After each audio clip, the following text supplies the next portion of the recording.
So Angel Garcia's life started with him being placed in a cardboard box with all of his papers and left in an alley. And a woman found him and took him home and started to raise him, just a stranger.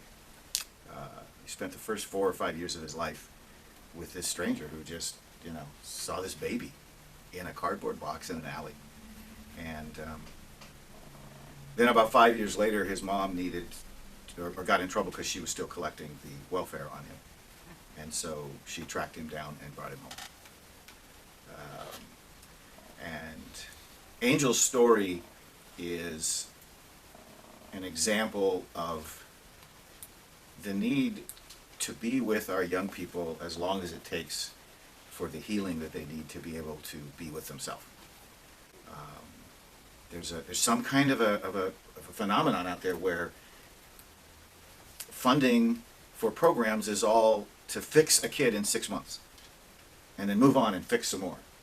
And Angel's, we met him 10 years ago. Saturday night I took him to the airport to fly back to Mexico for his life that he's ready to fully step into. So D.H. Lawrence said, "I am not a mechanism, an assembly of various sections, and it is not because the mechanism is working wrongly that I am ill.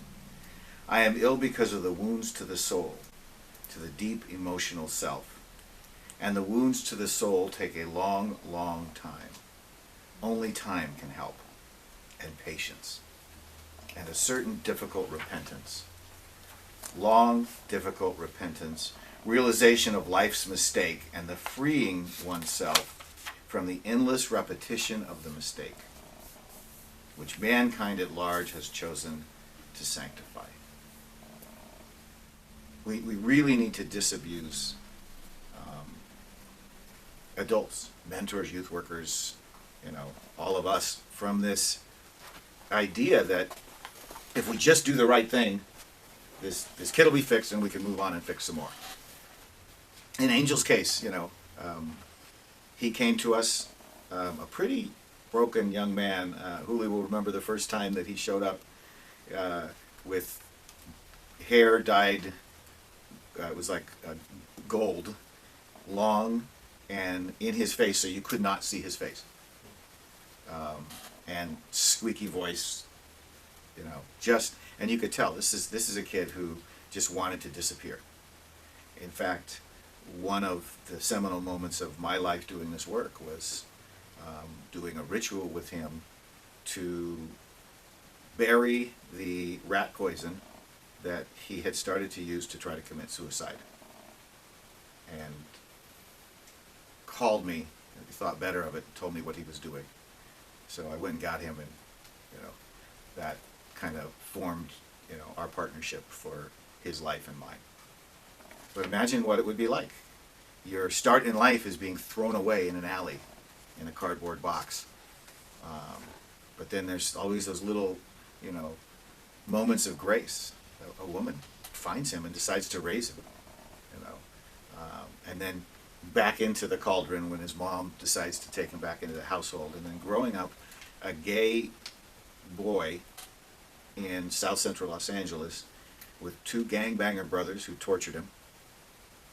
And the day he finally came out at about 17 or 18 or something like that to his family, who everybody in the world that saw this young man knew he was gay on sight. Okay? There was no secret that he was gay, but he never had the audacity to actually say it. And the day he said it at home, his brothers beat him up and his mom kicked him out. So we're not going to take somebody like that in for 6 months and fix them and say, okay, go live your life. And so he frustrated the hell out of me a million times. And he came and went. And then he found a boyfriend who was undocumented and moved back to Mexico with his boyfriend. And I'm praying, stay there. Because we're riding back and forth, and he's talking about his life there. And he had a house, and he had a job, which he could never find here.